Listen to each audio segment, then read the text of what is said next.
Cette année, donc, le tournoi inter-entreprise handi-basket s'est déroulé le 17 juin. C'est effectivement la 4e édition.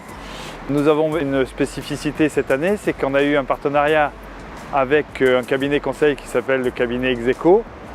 Et ce cabinet conseil nous a aidés à présélectionner et sélectionner des candidats, demandeurs d'emploi, qui correspondent particulièrement aux propositions des offres des entreprises qui désiraient participer au tournoi.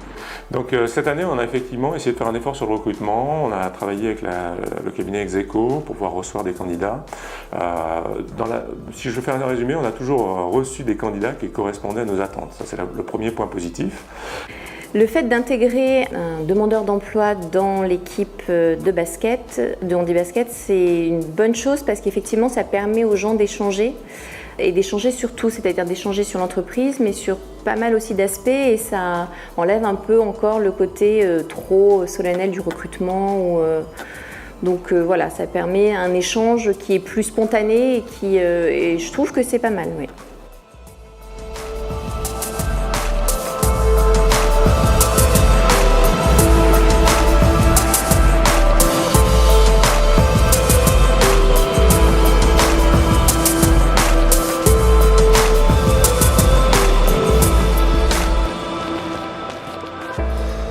Le colloque et l'information sensibilisation en interne avec des ateliers de type fauteuil de ville, initiation handi-basket, parcours initiation pour des personnes aveugles.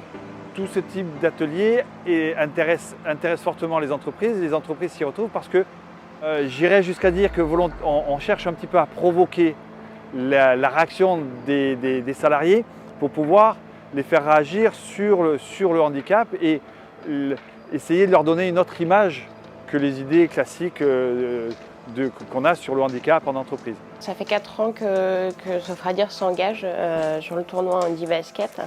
Il y a le fait aussi que ce soit historique, qu'on soit partenaire du MGH, et puis parce que c'est une manière de réunir nos collaborateurs autour du handicap, autour d'un événement sportif, et puis de les mettre en condition de handicap. Les gens ont beaucoup apprécié votre humour. Et puis du fait de votre handicap, vous sachiez de quoi vous parliez. Donc ça a permis, je pense, pour certains d'avoir un premier contact avec des personnes handicapées, c'est vrai, et que ce premier contact soit décomplexé sur le ton de l'humour, ça c'était très bien. Pour beaucoup, le handicap, c'est ça, aujourd'hui, Intouchable. Intouchable qui a fait un carton là, quand il est sorti. Et moi j'ai eu droit, je crois tous les jours, quelqu'un venait me voir. Mais alors Intouchable, t'es allé le voir ? Quel est le principe en fait ? Il y a un film sur le handicap, donc je suis censé aller au ciné immédiatement ? Bah si on part de là, toi le dîner de con, tu l'as vu plusieurs fois ou... Vraiment, je veux bien, mais juste ça quoi. Donc bah voilà, moi, Intouchable...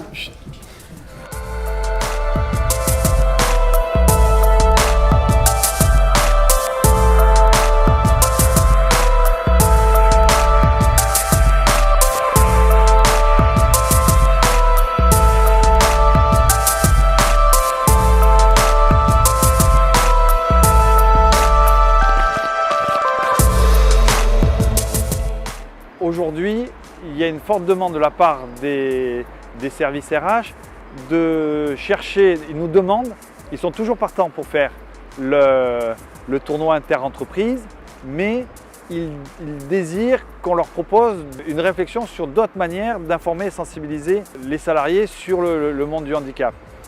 Effectivement, répéter 2 fois la même chose en entreprise, ça ne sert à rien. Les gens nous ont reçus, se sont fait plaisir, ont entendu des messages. À nous de trouver d'autres solutions pour pouvoir continuer à faire de l'information sensibilisation d'une autre manière.